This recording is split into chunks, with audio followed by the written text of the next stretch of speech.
the imp of the perverse. In the consideration of the faculties and impulses of the prima mobilia of the human soul, the phrenologists have failed to make room for a propensity which, although obviously existing as a radical, primitive, irreducible sentiment, has been equally overlooked by all the moralists who have preceded them. In the pure arrogance of the reason, we have all overlooked it. We have suffered its existence to escape our senses solely through want of belief, of faith, whether it be faith in revelation or faith in the Kabbalah. The idea of it has never occurred to us, simply because of its supererogation. We saw no need of the impulse for the propensity. We could not perceive its necessity. We could not understand, that is to say, we could not have understood, had the notion of this primum mobile ever obtruded itself. We could never have understood in what manner it might be made to further the objects of humanity, either temporal or eternal. It cannot be denied that phrenology, and in great measure all metaphysicism, has been concocted a priori. The intellectual or logical man, rather than the understanding or observant man, set himself to imagine designs, to dictate purposes to God. Having thus fathomed, to his satisfaction, the intentions of Jehovah, out of these intentions he built his innumerable system of mind. In the matter of phrenology, for example, we first determined, naturally enough, that it was the design of the deity that man should eat. We then assigned to man an organ of alimentiveness, and this organ is a scourge with which the deity compels man, will I, nil I, into eating. Secondly, having settled it to be God's will that man should continue his species, we discovered an organ of amativeness forthwith. And so with compativeness, with ideality, with causality, with constructiveness. So in short, with every organ, whether representing a propensity, a moral sentiment, or a faculty of the pure intellect. And in these arrangements of the principia of human action, the spurhelmets, whether right or wrong in part, or upon the whole, have but followed, in principle, the footsteps of their predecessors, deducing and establishing everything from the preconceived destiny of man, and upon the ground of the objects of his Creator. It would have been wiser, it would have been safer, to classify, if classify we must, upon the basis of what man usually or occasionally did, and was always occasionally doing, rather than upon the basis of what we took it for granted the deity intended him to do. If we cannot comprehend God in his visible works, how then in his inconceivable thoughts that call the works into being? If we cannot understand him in his objective creatures, how then in his substantive moods and phrases of creation, or phases of creation? Induction, a posteriori, would have brought phrenology to admit, as an innate and primitive principle of human action, a paradoxical something, which we may call perversiveness, for want of a more characteristic term. In the sense I intend, it is, in fact, a mobile without motive, a motive, not motivert. Through its promptings, we act without comprehensible object. Or, if this shall be understood as a contradiction in terms, we may so far modify the proposition as to say that through its promptings we act for the reason that we should not. In theory, no reason can be more unreasonable. But in fact, there is none more strong. With certain minds, under certain conditions, it becomes absolutely irresistible.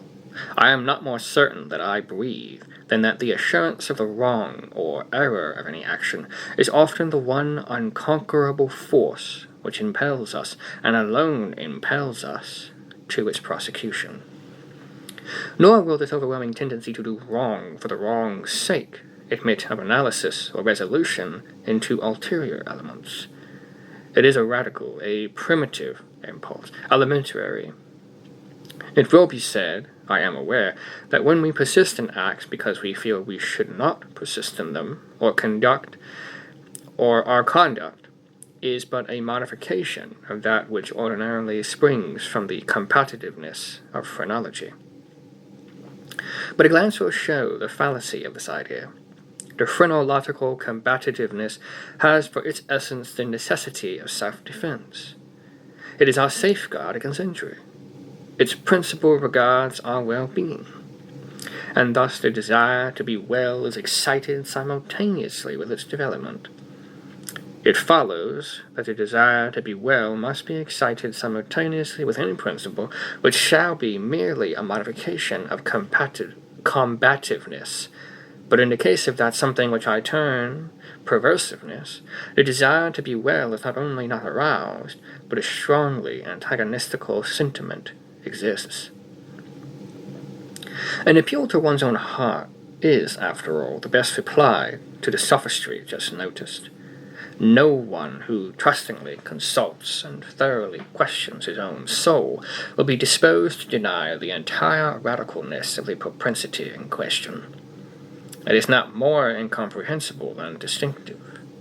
There lives no man who at some period has not been tormented, for example, by an earnest desire to tantalize a listener by circumlocution. The speaker is aware that he displeases. He has every intention to please. He is usually curt, precise, and clear. The most laconic and luminous language is struggling for utterance upon his tongue. It is only with difficulty that he restrains himself from giving it flow. He dreads and deprecates the anger of him whom he addresses. Yet the thought strikes him that by certain involutions and parentheses this anger may be endangered or engendered. That single thought is enough. The impulse increases to a wish, the wish to a desire, the desire to an uncontrollable longing, and a longing to the deep regret and mortification of the speaker, and in defiance of all consequences, is indulged. We have a task before us which must be speedily performed. We know that it will be ruinous to make delay. The most important crisis of our life calls trumpet-tongued for immediate energy and action. We glow, we are consumed with eagerness to commence the work, with the anticipation of whose glorious result our whole souls are on fire. It shall be undertaken today, and yet we put it off until tomorrow. And why? There is no answer except that we feel perverse, using the word with no comprehension of the principle. Tomorrow arrives, and with it a more impatient anxiety to do our duty. But with this very increase of anxiety arrives also a nameless, a positively fearful, because unfathomable, craving for action is at hand. Or rather, craving for delay. This craving gathers strength as the moments fly. The last hour for action is at hand. We tremble with the violence of the conflict within us, of the definite with the indefinite, of the substance with the shadow. But if the contest have proceeded thus far, it is the shadow which prevails. We struggle in vain. The clock strikes, and is the knell of our welfare. At the same time, it is the chanticleer note to the ghost that has so long overawed us. It flies, it disappears. We are free. The old energy returns. We will labor now. Alas, it is too late. We stand upon the brink of a precipice. We peer into the abyss. We grow sick and dizzy. Our first impulse is to shrink from the danger. Unaccountably we remain. By slow degrees our sickness and dizziness and horror become merged in a cloud of unnameable feeling. By gradations still more imperceptible, this cloud assumed shape, as did the vapor from the bottle out of which across the genius in the Arabian Nights. But out of this,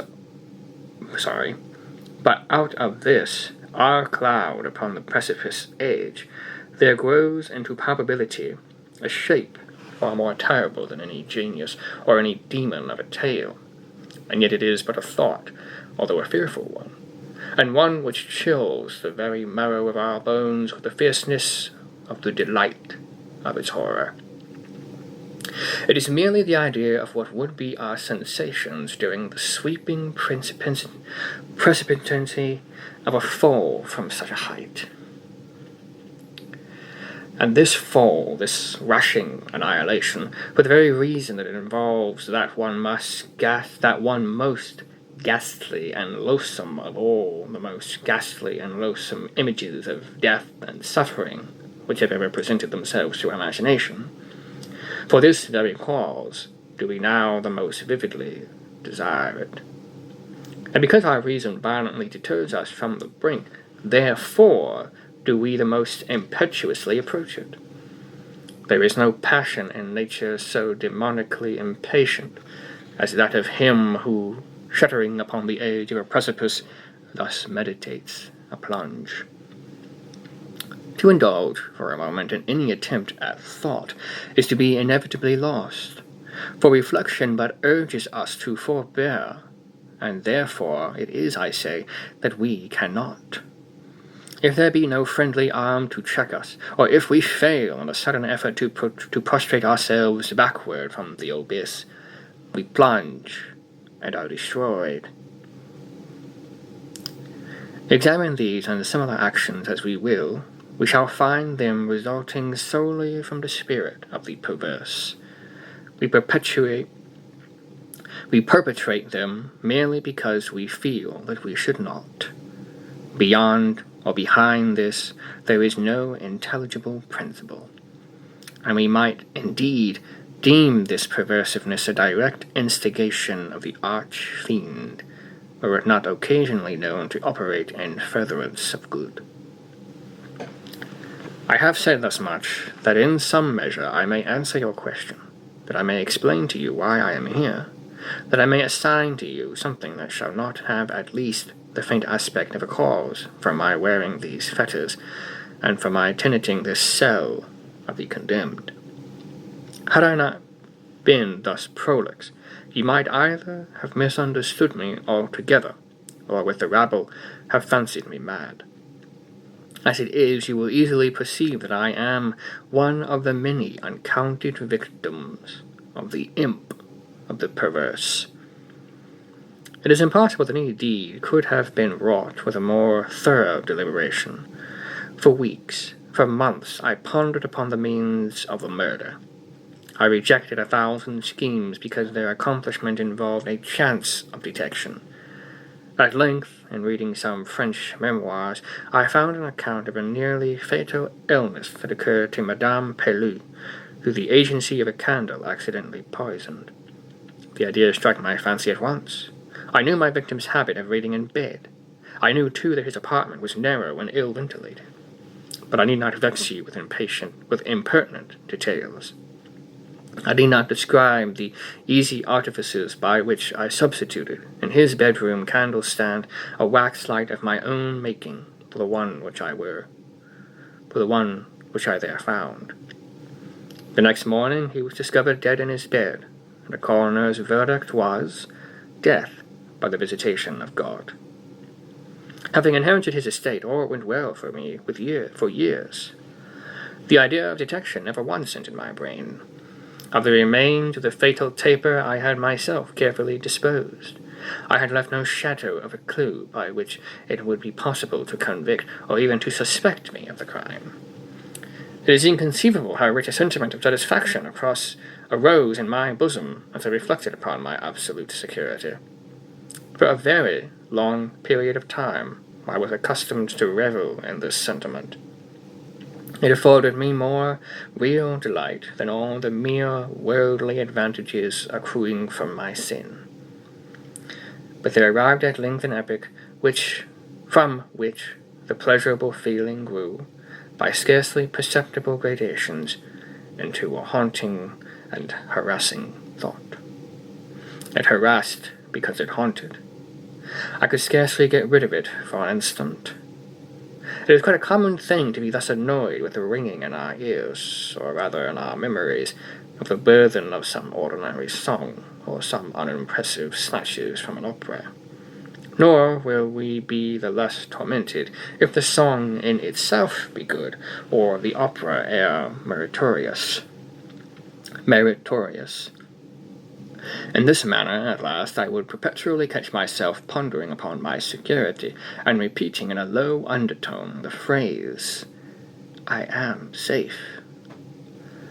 One day, while sauntering along the streets, I arrested myself in the act of murmuring half aloud these customary syllables.